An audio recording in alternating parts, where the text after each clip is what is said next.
"Get out of here, you worthless nobody." Those were the very words my own daughter Rebecca screamed at me on her engagement day right in front of every guest. She threw me out of her house as if I were trash.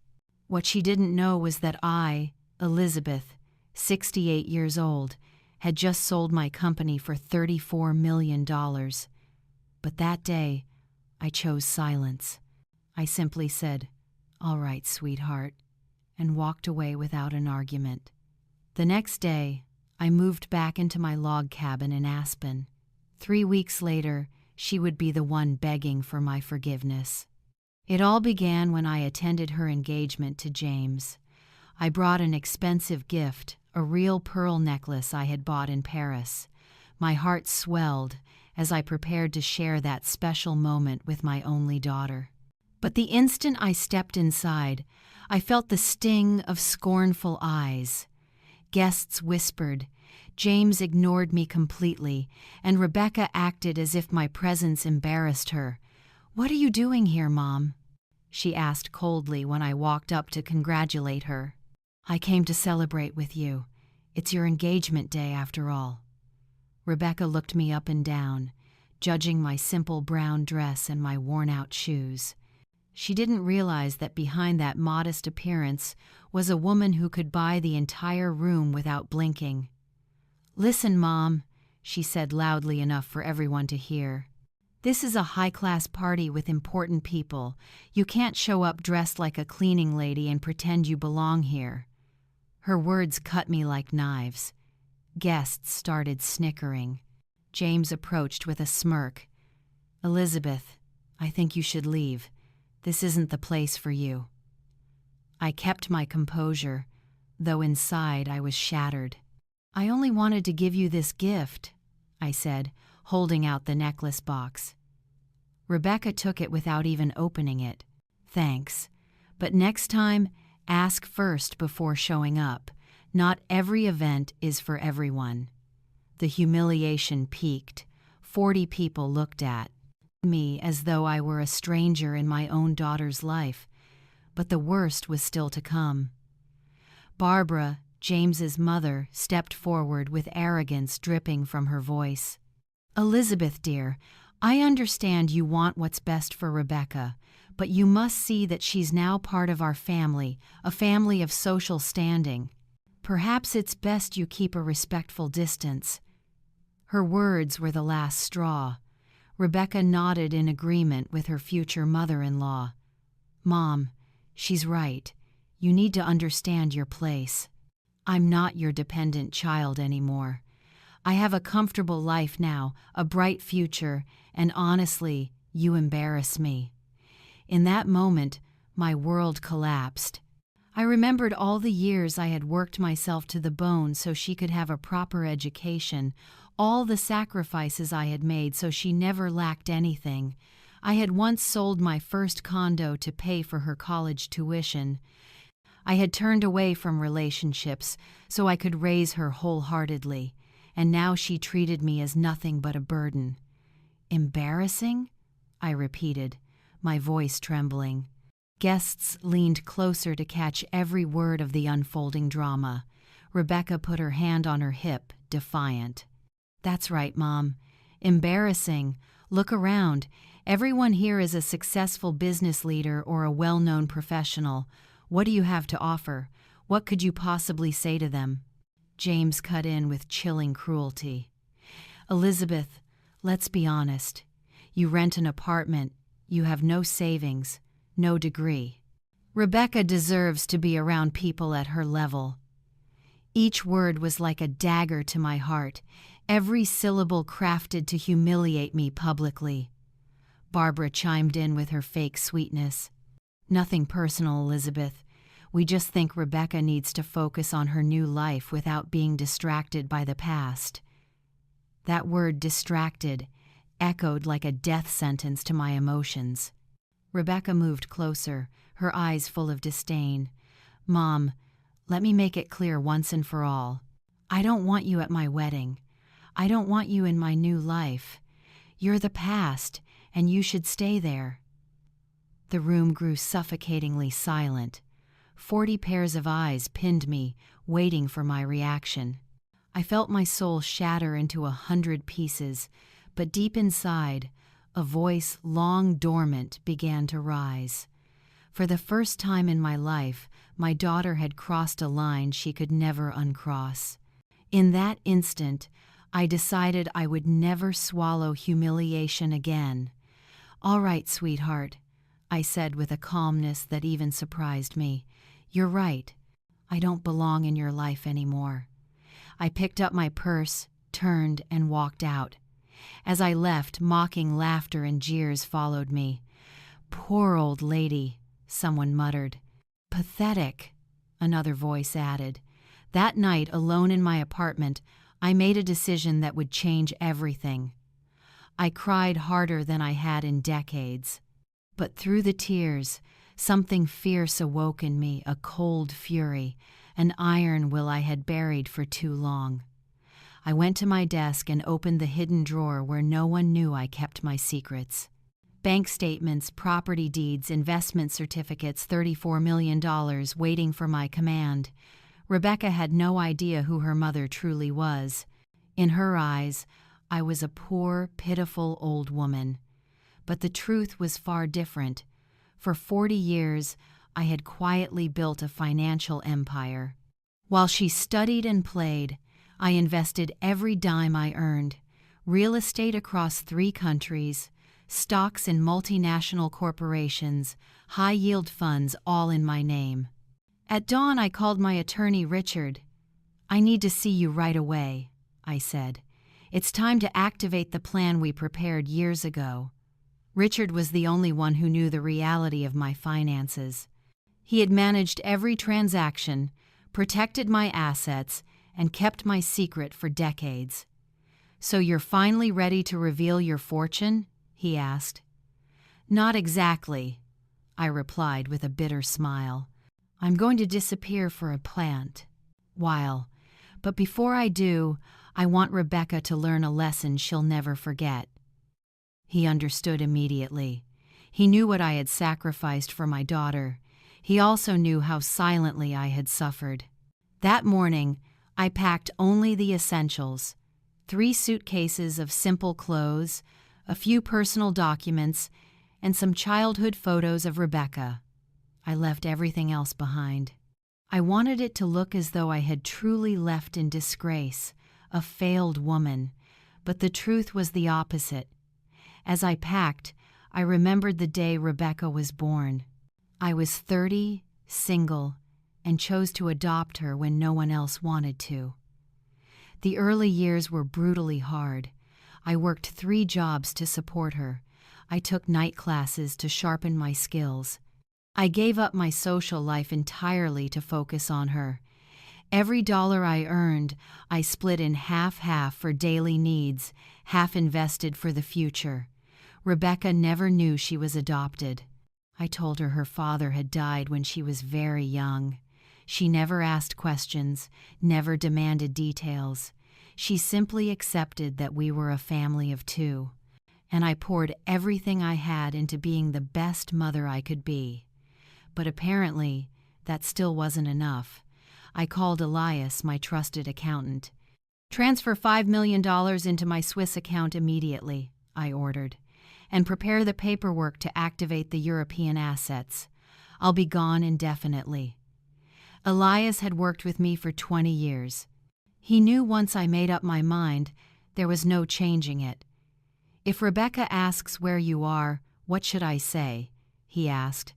"Tell her exactly what she believes, that her mother was a nobody who walked away in shame," I answered coldly. "But Elias, protect all my assets. I may need them sooner than expected." Before leaving, I wrote a letter but held on to it. "My dear Rebecca, for 68 years I have lived for others, first for your grandparents, then for you. I never asked what I wanted for myself. Yesterday you gave me the answer. I want dignity. I want respect. And if I cannot get that from you, I will find it elsewhere. Your mother no longer a burden." The taxi arrived at 6 a.m. a sleek black Mercedes I had arranged to take me straight to the private airport. Before leaving, I made one final call. "James," I said when he answered, clearly surprised. "It's Elizabeth. I just wanted to thank you." "Thank me? For what?" he asked. "For showing me who you really are, and for showing me who my daughter has become with you." I hung up before he could respond. My private jet was waiting on the runway. Destination: Zurich, Switzerland. The log cabin in the Alps awaited me, a peaceful place to plan my next steps. But before boarding, I made one more call. "Mary, it's Elizabeth," I said to Rebecca's housekeeper. "Can you do me a favor?" "Of course, Mrs. Elizabeth. What do you need?" "I want you to observe everything that happens in that house for the next few weeks. If anything important comes up, call me at this number." On the plane, I checked my accounts on my tablet. Tens of millions of dollars strategically spread across the globe. Properties in Miami, New York, Paris, and of course, the beautiful Swiss chalet where no one could find me until I chose to be found. As the jet crossed the Atlantic, I smiled for the first time in years. Rebecca had gotten what she wanted, to rid her life of her embarrassing mother. But soon enough, she would realize she had made the biggest mistake of her life. The chalet in Switzerland was exactly what I needed, a perfect base to prepare my return. From the window, I could see the snow-covered Alps, a view that soothed my heart and sharpened my mind. I had bought it 5 years earlier as an investment, but now it became the strategic center of my revenge. I spent the first week resting and gathering my strength. But by the second week, Mary called with news that reignited my fury. "Mrs. Elizabeth," she said, anxiously, "you need to know what's happening here. Rebecca is telling everyone you left because you couldn't keep up your lifestyle. She says you were a financial burden and just disappeared." "What else has she said?" I asked, rage rising in my chest. "She says you never had savings, that you lived off loans, and reality finally caught up with you. James has been telling his colleagues that his mother-in-law was nothing but trouble who didn't know her place." "And Barbara?" I pressed. "She's hosting a celebration party because you're no longer around." My hands shook with fury. It wasn't enough that they had humiliated me in public. They were now destroying my reputation to make themselves look like heroes. Rebecca had turned my departure into her victory. I could not let that stand. That night, I called Richard. "I want you to investigate everything about James and his family. I need to know where their money comes from, what they do, their debts, their enemies, their secrets, everything." Richard was an excellent lawyer with connections everywhere. If there was anything to uncover about my would-be son-in-law, he would find it. "I also want you to hire a private investigator," I continued. "I want photos, videos, recordings. I want every move Rebecca and James make documented over the next few weeks, but discreetly they cannot know they're being watched." 3 days later, Richard called back with shocking news. "Elizabeth, I found something very interesting about James. His company is on the verge of bankruptcy. He owes $3 million to multiple suppliers, and the banks are threatening foreclosure. It seems he's maintaining appearances with borrowed money." "Does Rebecca know anything?" I asked, my curiosity spiking. "According to my sources, she has no idea. James has been lying about the finances. In fact, he was counting on you leaving her an inheritance to bail out the company. That's why he was furious when you walked away empty-handed." What a delicious irony.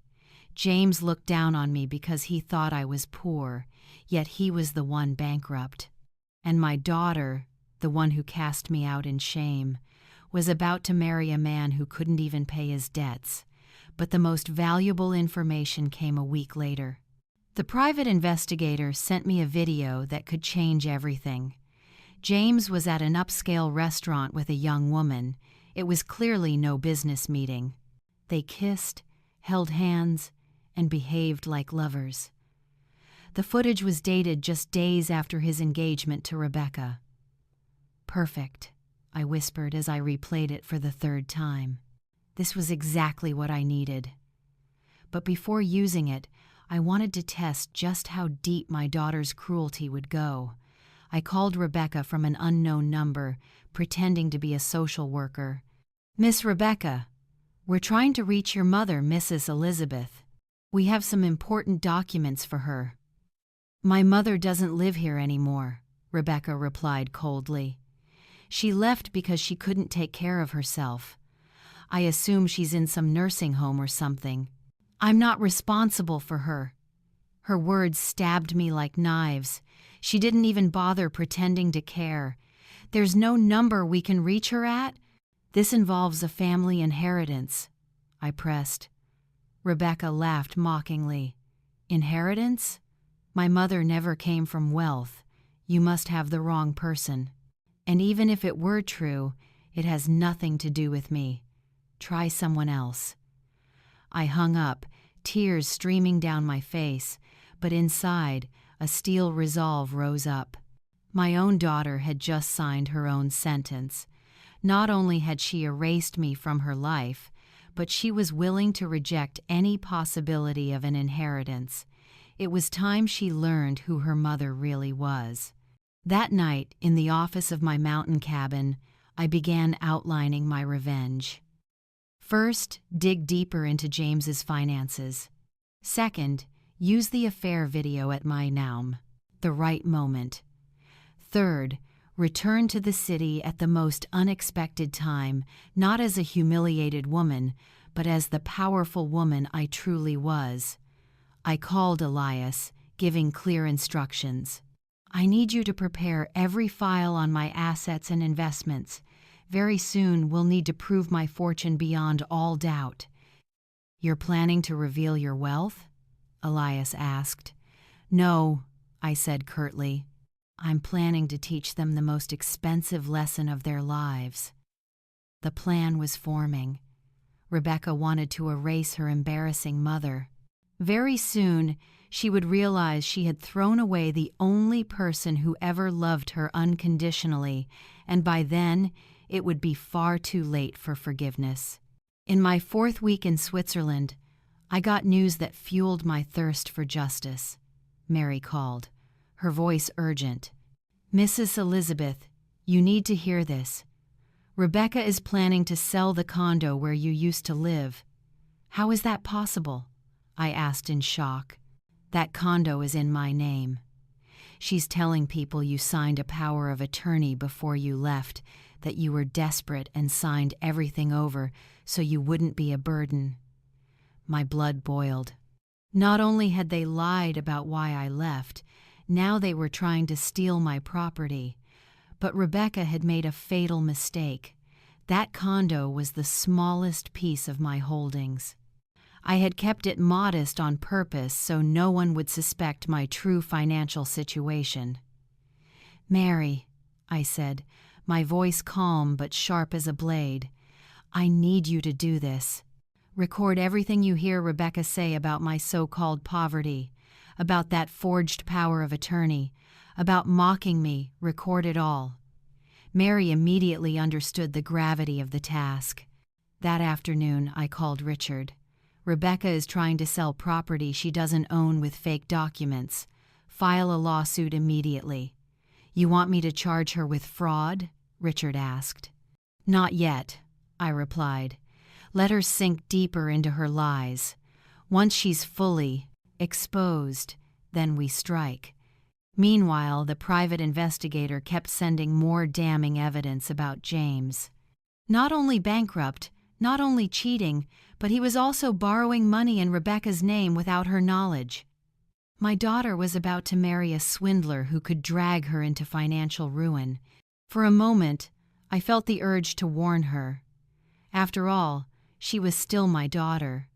But then I remembered her words. "You embarrass me, Mom. You don't belong in my new life." She had made her choice. Now she had to live with the consequences. The 5th week brought the cruelest blow. Mary sent me a recording that shattered my heart. It was Rebecca's voice at her bachelorette party. "Your mom's not coming to the wedding?" someone asked. "Thank God she's not." Rebecca laughed. "She finally realized she doesn't belong in my life." "Is it really that bad?" another friend asked. "Just imagine it," Rebecca continued mercilessly. "A 68-year-old woman who's never had anything, always dreaming she mattered. Finally, reality caught up with her, and she slinked away in shame. James says she's probably out begging somewhere."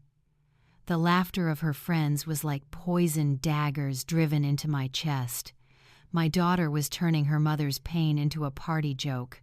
That night I cried one last time.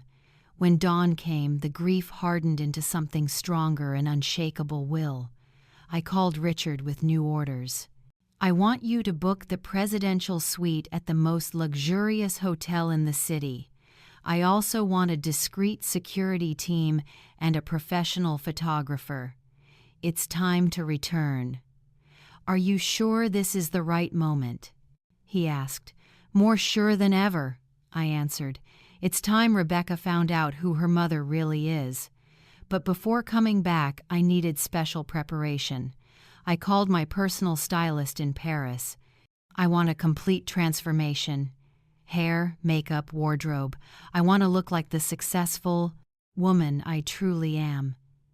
I also hired a private chauffeur with the latest Mercedes, along with a small entourage, to make my entrance unforgettable. In the 6th week, as Rebecca prepared for her wedding, I prepared for my revenge. The investigator confirmed that James had arranged for Rebecca to meet him at a notary's office right after the wedding. It seemed he intended to trick her into signing documents that would make her responsible for all his debts. My daughter had no idea she was marrying her own downfall. "Will you warn her?" Richard asked when I showed him the evidence. "She chose to push me out of her life," I replied coldly. "Now she'll learn that every decision has consequences. And the woman she despised was the only one who ever protected her." That night, in my cabin office, I wrote 3 letters, one for Rebecca, to be delivered at just the right moment, one for James, declaring war, and one for Barbara, who would pay dearly for helping humiliate me. Every word was crafted to strike the deepest blow. The plan was complete. I would return 2 days before the wedding. I would stay in the city's most luxurious hotel and appear in public in a way that would leave everyone speechless. Rebecca had wanted to erase her embarrassing mother. Now she would face a woman who could buy and sell her new family without blinking. As I packed the fine jewelry and designer gowns I had hidden away for years, I smiled in anticipation. The little girl who once called me Mom with pure love was about to realize she had made the costliest mistake of her life. My return, exactly as I had planned it, would be grand, elegant, and utterly unforgettable. The black Mercedes pulled up in front of the Waldorf Astoria, the most opulent hotel in New York, while a team of staff rushed to take my luggage. I stepped out of the car completely transformed. My freshly styled hair had been perfected by Paris's finest. An elegant red gown, worth more than most people's. Annual salary, draped over me, glittering jewelry sparkling under the hotel lights. The receptionist instantly recognized me as someone important, though she didn't know exactly who I was. "Welcome to the Waldorf Astoria. Your presidential suite is ready." As I stepped into the private elevator, I caught the curious, admiring stares of other guests. After 6 weeks of mourning my daughter, I finally felt like myself again, the powerful woman I had always been. That afternoon, as planned, I decided to make my first public appearance. I knew exactly where Rebecca and her social circle liked to spend their time. My first stop was the city's most exclusive fashion boutique, the one Barbara frequented. It was time for the woman who had once called me a burdensome past to see who I truly was. I walked into the store like a silent storm. Staff rushed to greet me, recognizing the aura of a wealthy client. "How can we assist you today?" the manager asked with a polished smile. "I want to see your most exclusive collection," I said with authority. "Price is no object." As I browsed dresses worth tens of thousands of dollars, a familiar voice spoke behind me. "Elizabeth." It was Barbara. Her eyes widened, clearly unable to believe what she was seeing. I turned slowly, a calculated smile on my lips. "Barbara," I said icily. "Fancy seeing you here." But you were gone," she stammered. "Weren't you supposed to be—" I cut her off with elegance. "Begging somewhere? Wasting away in a nursing home? Starving to death?" Her cheeks flushed red with shame, realizing I had heard all the lies they spread. At that moment, an attendant brought over 3 extravagant gowns. "Madam, these are our most exclusive pieces. This Valentino is $8,000, the Versace is $10,000, and the limited edition Chanel is $15,000. Without hesitation, I pointed at all 3. "I'll take them all, and bring me your jewelry collection as well." Barbara stood frozen, watching me spend in 5 minutes what she couldn't make in a year. "I don't understand," she muttered. "Rebecca said you were broke. A financial burden." "Dear Barbara," I said as I tried on a $5,000 diamond necklace, "it seems my daughter doesn't know her mother as well as she thought. But the modest condo, the simple clothes—" Barbara grasped for answers. "That's called discretion," I explained calmly. "Some of us want to be loved for who we are, not for what we have. Unfortunately, I failed that test with my own daughter." The manager returned with a tray of jewelry sparkling like stars. "Which would you like?" I chose a diamond necklace, bracelet, and earrings set worth $35,000. "Perfect." "Put it all on my black card." When I pulled out the unlimited credit card, Barbara nearly fainted. "Barbara," I said as I signed the bill, "deliver this message to Rebecca.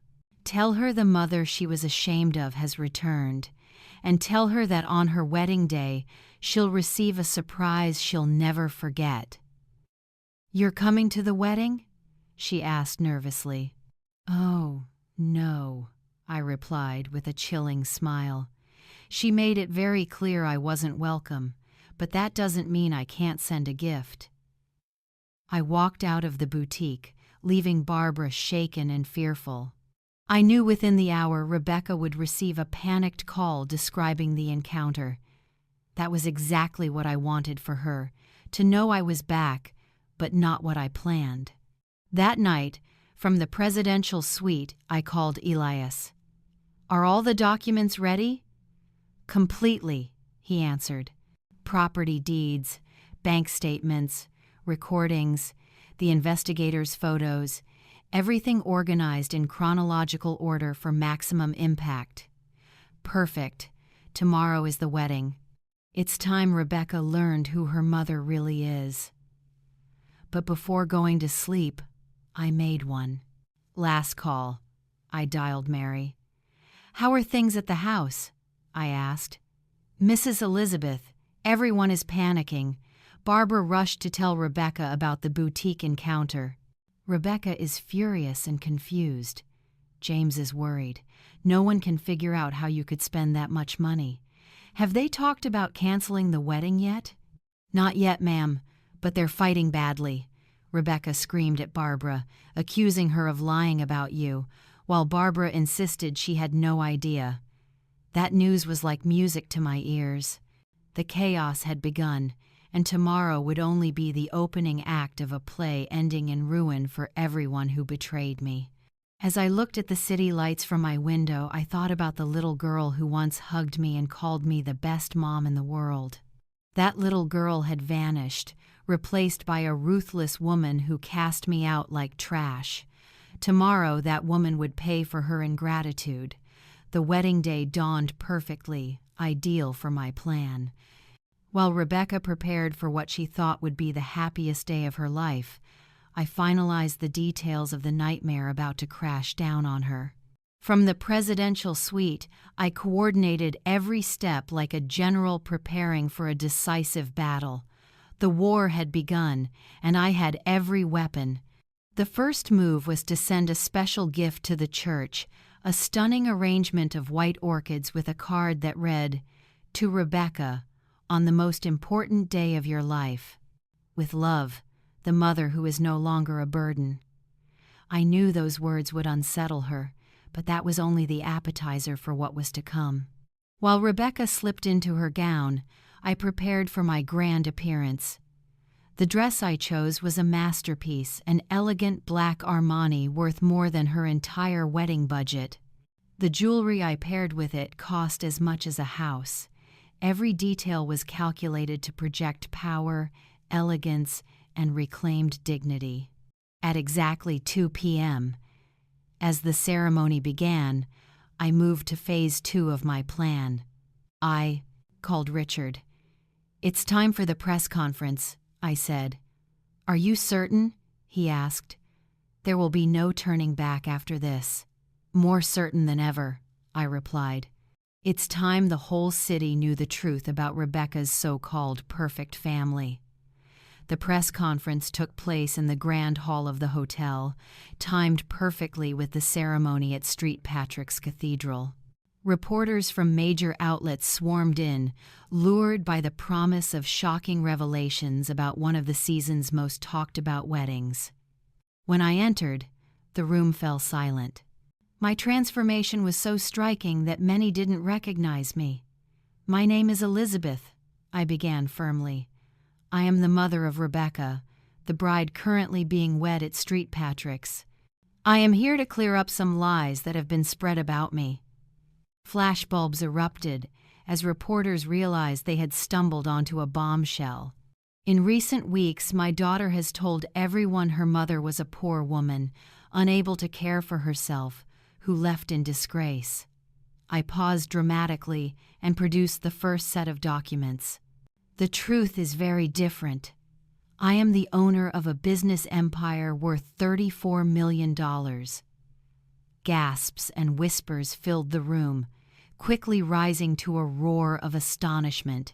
Photographers crowded in, snapping images of the deeds, bank statements, and investment certificates I laid out, each one authentic, each one irrefutable, each one demolishing Rebecca's story. My daughter cast me out because she was ashamed of having a mother who, in her eyes, lacked social standing. I continued, my voice calm but heavy with pain. What she never knew was that every dollar spent on this extravagant wedding, her education, every luxury she ever enjoyed, came from the company I built day and night for 40 years. At that moment, Richard stepped up to the microphone with even more damning documents. "We have evidence that Rebecca attempted to sell property that was not hers using forged papers. We also have recordings in which she mocked her mother's supposed poverty and described her departure as a relief." He played one of Mary's recordings. Rebecca's voice echoed through the hall. "Thank God she's gone. So pathetic, always trying to impress with cheap gifts. James says she's probably out begging somewhere." The silence that followed was deafening. "But there's more," I pressed on, knowing the final blow would devastate. "The groom, James, is not only completely bankrupt, but has been taking out loans in my daughter's name without her knowledge. I have proof that tomorrow, after the honeymoon, he planned to have her sign documents making her liable for over $5 million of debt." The room erupted with questions. "Why reveal this now?" one reporter demanded. Because a mother can forgive ingratitude, I replied with dignity. But she cannot allow her daughter to be deceived and financially destroyed by a man who sees her only as an economic lifeline. Do you intend to reconcile with your daughter? Another asked. My daughter made her choice when she threw me out of her life, calling me worthless and insignificant. Now she must live with the consequences of discarding the one person who ever loved her unconditionally. Just then, my phone rang. It was Mary, calling from the church. Mrs. Elizabeth, she said in a frantic voice, it's chaos here. Someone told them about the press conference. Rebecca is losing her mind. James looks pale as death. Guests are leaving the church to check the news on their phones. Have they finished the ceremony? I asked with curiosity. Yes, but the reception has been canceled.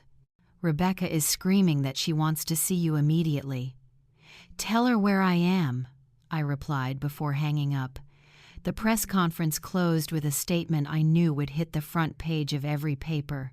To all the mothers watching, love deeply but never let love turn into self-destruction. And to ungrateful children, remember that the parents who raised you with sacrifice deserve respect, not humiliation.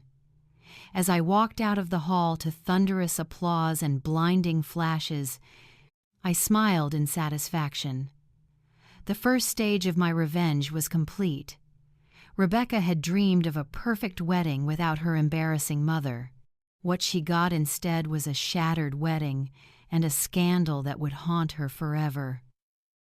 I didn't have to wait long for the confrontation. 2 hours after the press conference, Rebecca stormed into my presidential suite like a hurricane. She had convinced the hotel security she was my daughter, and indeed she was, though at that moment I wished she weren't. She burst in without knocking, still in her wedding gown, her makeup smeared with tears of rage and humiliation. "How could you do this to me?" she screamed from the doorway. "You ruined my wedding. You destroyed the most important day of my life." I sat calmly on the sofa, sipping tea as though nothing had happened. "Hello, Rebecca," I said in a voice so cool it chilled the air. "You look beautiful, though a bit agitated. How was the ceremony?" "Don't pretend with me," she shrieked, advancing with clenched fists. "Every guest left. The media is blasting it everywhere. My reputation is ruined." "How strange," I answered steadily. "A few weeks ago you said the exact same thing, that I embarrassed you, ruined your reputation, and that you didn't want me in your life. But that was different." "Different how?" I cut her off, standing for the first time. "Different because when you humiliated me in front of 40 people, it was acceptable. But when I revealed the truth to 40 journalists, it was not?" My tone remained calm, but my eyes blazed with decades of suppressed fire. Rebecca froze, realizing for the first time that her mother was neither apologizing nor begging for forgiveness. "You're my mother," she finally said, as if that explained everything. "You were supposed to protect me, not betray me." "Exactly," I replied with a bitter smile. "I am your mother. And for 30 years I did protect you. I sacrificed everything, gave up my own happiness to live for you. And you repaid me by throwing me away like garbage." "What about the money?" she screamed in desperation. "Why didn't you ever tell me you were rich?" "Because I wanted you to love me for who I am, not for the money I had," I said, my voice heavy with genuine sorrow. "I wanted to believe your love was real, not something bought with wealth. It seems I was wrong on both counts." At that moment, James appeared at the door, drenched in sweat, his face stricken with panic. "Elizabeth," he stammered, "we need to talk. This is all a misunderstanding." "Ah, the groom," I said with biting irony. "The man who told me I didn't belong, that I should leave because I was a burden on my daughter. I didn't know. I didn't know you had money. You're right, but you knew you were bankrupt. You knew you had a mistress, and you knew you were using my daughter to bail out your collapsing company." James turned as pale as a sheet. "What are you talking about?" I pulled out my phone and played the video the investigator had sent me. James passionately kissing another woman in a fancy restaurant. "Do you recognize this woman?" I asked coldly. "According to the investigation, you've been seeing her throughout your entire engagement to Rebecca." Rebecca turned to him, her eyes wide with shock. "Is that true?" Her voice cracked. James opened his mouth to deny it, but I continued. "And here are the documents you plan to make her sign tomorrow. Contracts that would leave her responsible for over $5 million of your debt." "That's not true. Those are fake!" he shouted. "Fake?" I smiled darkly. "Richard, would you come in?" My lawyer entered, carrying a thick stack of files. "James," Richard said icily, "these documents came directly from your notary. They are completely legal and authentic." Rebecca collapsed into a chair, finally grasping the magnitude of what had happened. Not only had she cast her millionaire mother out of her life, she had married a con man plotting to destroy it. "This can't be," she kept whispering. "This can't be real." "Oh, but it is," I continued mercilessly. "James, tell your wife about the loans you've taken in her name. Tell her about the mortgage you put on the apartment she thinks is hers. Tell her about the debt you owe the mafia that's due at the end of the month." James's silence was his confession. Rebecca stared at him in mounting horror. "Is it true?" she demanded. "Rebecca, I can explain."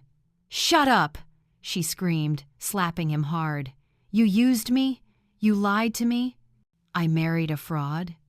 You married a man who despised your own mother," I added evenly. "Every choice has consequences, my dear. And you chose to believe him instead of protecting me." Rebecca turned to me, tears streaming down her face. "Mom, I'm sorry. I was wrong. Please forgive me. We can fix this, can't we?" "Fix this?" I asked, my voice tinged with real curiosity. "Like when I begged you not to push me out of your life, like when I pleaded to be at your wedding. Do you remember what you told me? You're not part of my life anymore. You belong to the past and should stay there." "I didn't know," she sobbed in despair. "I didn't know you were rich." "And that's exactly the problem," I replied with profound sadness. "Your love for me depends on a bank account. When you thought I was poor, you discarded me. Now that you know I'm wealthy, you want me back. That's not love, Rebecca. That's calculation." The silence that followed was suffocating. For the first time in her life, Rebecca had to face the real consequences of her actions. She had lost her mother, married a fraud, and had her reputation shattered before the world. All because she chose money and status over unconditional love. Rebecca sat motionless for a long time, as if trying to digest the ruin of her life.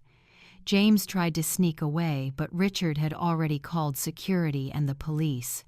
Charges of fraud and forgery were underway. My revenge was unfolding even more perfectly than I had imagined, but it was not over yet. "Mom," Rebecca whispered, her voice breaking, "I know I was wrong.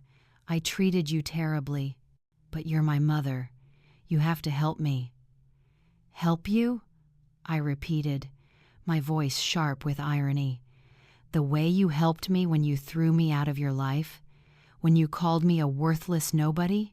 But I'm your daughter," she cried desperately. "You're supposed to love me unconditionally." "You're right," I answered with a deadly calm. "I loved you unconditionally. For 30 years I loved you without asking for anything. I gave you everything. I sacrificed my own happiness, turned down relationships, devoted my entire life to you. And when I needed you the most, when I needed love and support, you tossed me out like trash." At that moment, my phone rang. It was the private investigator. "Mrs. Elizabeth, James just tried to withdraw every cent from the joint account with Rebecca.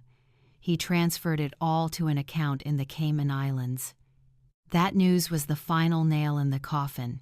"Your husband just emptied your savings," I told her. "He moved it overseas 10 minutes ago." Rebecca went pale. "What?" "That's right, darling. The man you chose over your mother, the man you humiliated me for in front of the world, has just left you penniless." James, who had been silent, finally exploded. "This is all your fault," he shouted, pointing at me. "Everything was fine until you showed up with your lies." "Lies?" I let out a cold laugh. "Which part was a lie? The $34 million? Your bankruptcy? The mistress? The forged documents? Every bit of it has proof. You ruined my life." I didn't answer with anger, but with absolute conviction. "No, you ruined your own life when you chose to deceive your mother. I only made sure you both would pay the price for your choices." Right then, the police walked in to arrest James. The charges included fraud, forgery, and identity theft. As they cuffed him and led him out, he shouted back at Rebecca, "This isn't over! You'll pay for every dollar I lost because of you." His true face finally showed. Rebecca realized she had married a man who not only didn't love her, but blamed her for his crimes. "Mom," she said once we were alone, "I know you're angry. I know you want to punish me, but please don't abandon me like this. I have no one left." "You still have Mrs. Susan, don't you?" I replied bitterly. "The one who once told me to stay away because I didn't have enough social standing." "She turned her back on me," Rebecca admitted, ashamed. "When she heard about the scandal, she said her family couldn't be associated with me. She banned me from ever coming back." "How surprising," I answered, without an ounce of sympathy. "Your new family abandoned you at the first sign of trouble. Your real mother, who endured 30 years of your ingratitude, only walked away when you forced her out." Just then, Mary entered with another piece of bad news. "Miss Rebecca," she said gently, "James's creditors came to the house. They took everything: furniture, TVs, computers, even your wedding dress. They had the legal right because you unknowingly signed as guarantor." Rebecca crumbled completely. In less than 4 hours, she had lost her husband, her money, her possessions, her reputation, and her in-laws. "What am I supposed to do?" she muttered in shock. "I have nothing left, no one left." "Now you know exactly how I felt when you pushed me out of your life," I said without the slightest pity. "The only difference is, I was 70 years old and had spent 30 years loving you unconditionally. You are 30 and have just learned the hard way that every choice has consequences." "There's no way for you to forgive me?" she asked in despair. "No way to win back your love?" "My love was never gone," I replied with genuine sadness, "but respect, trust, and the willingness to be your victim again, those are gone forever."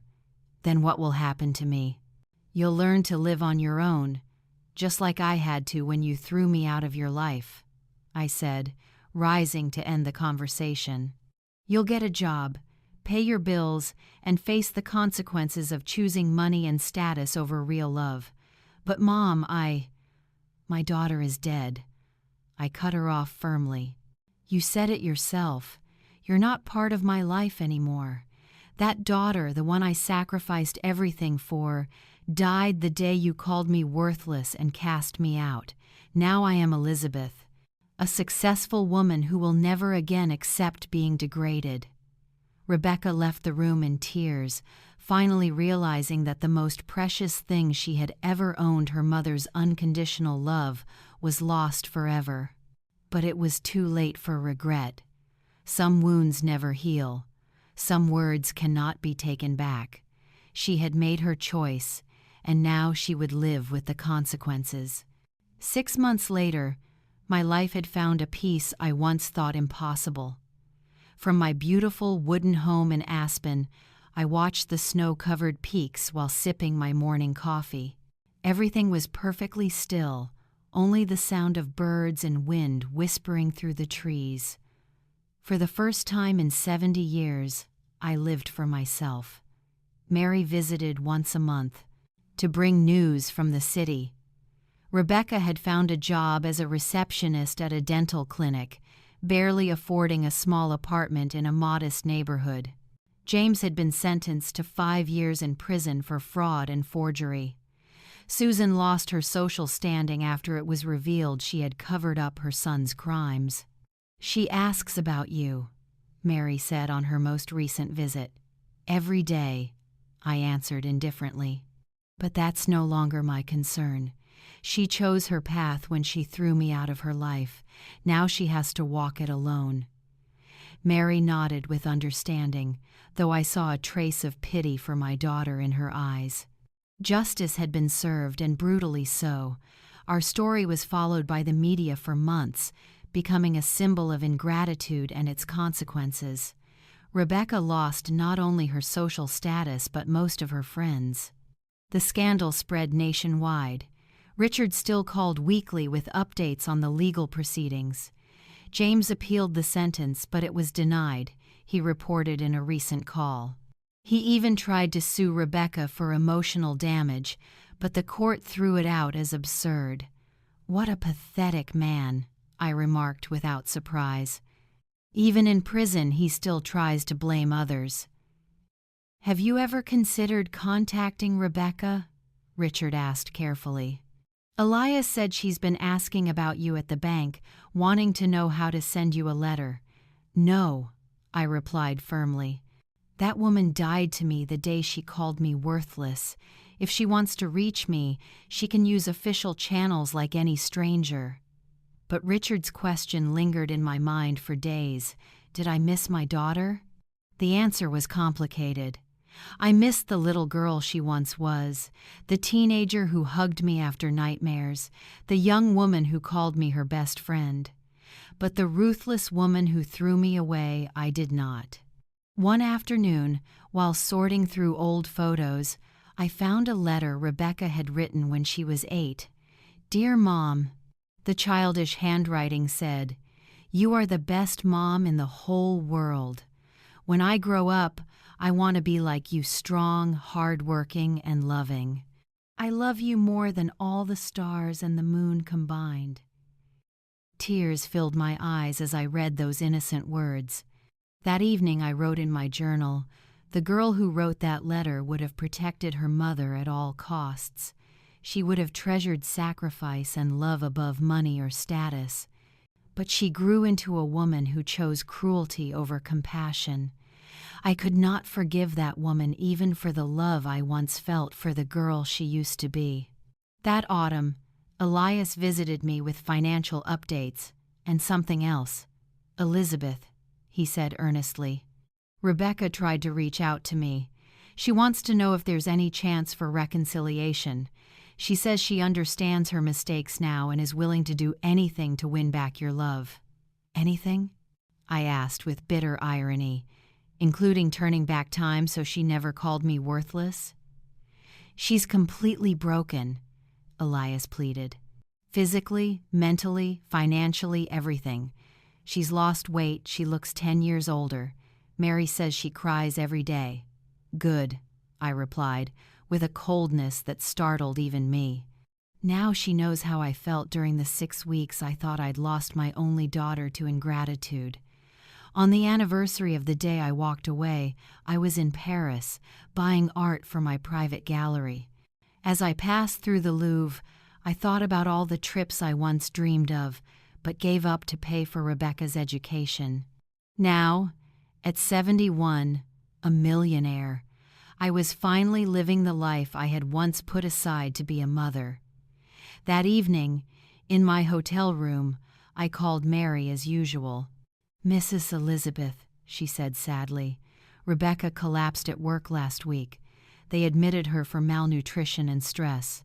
The doctors say her mental state is very serious." "Is that so?" I asked, my voice unchanged. That was to be expected. Cruel decisions bring cruel consequences. "She asks every day if you'll ever forgive her," Mary continued. "She says she'd rather die than live knowing she's lost her mother forever. She should have thought about that before she threw her mother away like garbage," I answered coldly. I wanted to die too, for weeks after that betrayal. The difference is I didn't deserve that pain. After hanging up, I stepped onto the balcony, gazing at the lights of Paris, the city of love, a bitter irony. I had found peace, prosperity, and dignity, but I had forever lost the illusion of unconditional love from a daughter. That was the price, and it was Rebecca who set it the moment she chose to humiliate me before the world. My final reflection as I wrote the last pages of my memoir: I do not regret adopting her when no one else would. I do not regret sacrificing 30 years for her happiness. I only regret not realizing sooner that kindness should never come at the cost of self-destruction. Unconditional love does not mean unconditional cruelty must be tolerated. I closed the memoir and locked it away. The story was over.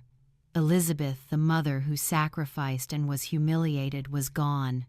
In her place stood a new Elizabeth, a woman free, prosperous, and at peace with herself. And for the first time in years, that was enough. 7 years have passed since that fateful day changed my life forever. Now, at 75, I sit on the terrace of my new villa on the California coast, watching the sun set over the Pacific Ocean. The peace I've found runs so deep that at times I can hardly remember the broken woman I once was. Pain has turned into wisdom, betrayal into liberation. My life has flourished in ways I never dared to dream. The art gallery I opened in Los Angeles has become one of the most prestigious in the country. My investments have grown to $50 million. But more important than wealth is the richness of spirit. For the first time in my life, I live entirely for myself. Richard visits every 3 months, not only as my lawyer but as a loyal friend of decades. "Do you ever wonder what would have happened if you'd reacted differently?" he asked on his last visit. "If you had forgiven right away and continued being the selfless mother you once were?" "Every day," I answered honestly. "And every day I come to the same conclusion. I would die a little inside. I would keep being the victim of my own kindness, teaching Rebecca that she could treat me cruelly without ever facing consequences. In the end, I did one good thing for her. I taught her that every action has a price. Mary stopped visiting after the 3rd year. News about Rebecca had become too painful for both of us. The last I heard, she had attempted suicide twice, lost several jobs due to depression, and was living nearly homeless in a tiny rented room. Guilt was eating her alive day by day. "Don't you feel pity for her?" Mary once asked. "All the pity in the world," I replied. "But pity doesn't erase the wounds already inflicted. I spent 70 years pitying everyone except myself. It's time that changed." One spring afternoon, while sorting through my mail, I found a letter that had arrived weeks earlier, set aside by my assistant under my instructions. It was from Rebecca. The shaky handwriting showed her desperate state of mind. I opened it, not out of nostalgia, but out of curiosity. "Dearest Mom," she wrote, "I know I no longer have the right to call you that after all I've done. I know I've lost forever the privilege of calling you mother, but please know there hasn't been a day I haven't regretted the cruel words I said. I understand if you hate me, because I hate myself too. I kept reading, feeling both sorrow and cold detachment. I have lost everything: my marriage, my money, my friends, my health, my dignity, but the most painful loss is your love. I'd rather be poor and alone than live knowing I destroyed the purest, most precious bond of my life. I'm not asking for forgiveness, because I don't deserve it. I only want you to know that your daughter died the day she called you worthless. If one day you want to know what happened to the little girl who once loved you more than life itself, you'll find me at the cemetery. Because the woman who betrayed you cannot live forever with the weight of this guilt. I love you. Forgive me in the next life. For the first time in 5 years, panic surged through me. I immediately called Richard. "We must find Rebecca right away," I said with a trembling voice. "I think she might hurt herself." "You want me to help her?" he asked, surprised. I stayed silent for a long time before answering. "I only want to make sure she gets professional psychiatric care, but anonymously." That night I couldn't sleep. The letter had awakened something I thought had died completely. Maternal instinct. Not love for the one who betrayed me, but pity for a human being crushed by the consequences of her own choices. That was the difference between love and compassion. 2 days later, Richard called back. "We found her just in time. She's in the hospital after another suicide attempt. We've transferred her to a private psychiatric clinic in Denver. The costs are covered by an anonymous donation, as you requested." "Will she recover?" I asked. "The doctors are optimistic, but they say it will take years of intensive therapy." "Does she want to see me?" "Yes." But I explained that her anonymous benefactor wishes to remain unknown. "That's good." I sighed. "I'm not ready, and maybe I never will be." 6 months later, Richard brought good news. Rebecca was responding well to treatment. She had fully accepted responsibility for destroying her own life, no longer blaming anyone, not even James. The doctors said it was the first real step toward recovery. "Did she ask about me?" I asked softly. "Just once, when she learned someone was paying for her care. She asked if it was you. When told it couldn't be disclosed, she said, 'It doesn't matter. My mother already did enough for me for 30 years. Now I have to overcome this myself.'" Those words pierced straight to my heart. For the first time in years, Rebecca showed the maturity and humility I had longed to see. But it was too late for reconciliation. The wounds were too deep, and I had built a new life where there was no room for old pain. A year later, I received word that Rebecca had been discharged. She was working as a volunteer at a rehabilitation center for addicts, helping those who had fallen to the bottom, just like her. They said she was dedicated, never speaking of her past, but always showing unique empathy for those who had lost family through their own mistakes. "Do you plan to reach out to her?" Richard asked during a dinner. "No," I answered firmly. "She's learned her lesson, and so have I. Now we are two different people." The love that once bound us had died with the words she spoke that day. Writing the final lines of my journal at 76, I could honestly say I had no regrets. No regrets for loving unconditionally for 30 years, and no regrets for cutting off that love when it turned into self-destruction. Perhaps the most painful loss was not money or reputation, but the bond that once connected mother and daughter. I had learned that unconditional love does not mean unconditional acceptance of cruelty. As parents, we can sacrifice a great deal, but we must also protect our dignity and our boundaries. Every person must face the consequences of their choices. Rebecca paid the price for her ingratitude, and I learned how to love myself after a lifetime of living only for others. I share this story not to make anyone choose sides, but to remind you that family without respect will eventually lose its love. And what about you? If you were in my place, would you forgive? Or would you walk away to protect yourself? Tell me your thoughts in the comments. And if you'd like to continue exploring stories of love, family, and the lessons life teaches us, join me in the next videos, because each of us has a story to tell and a lesson to remember forever.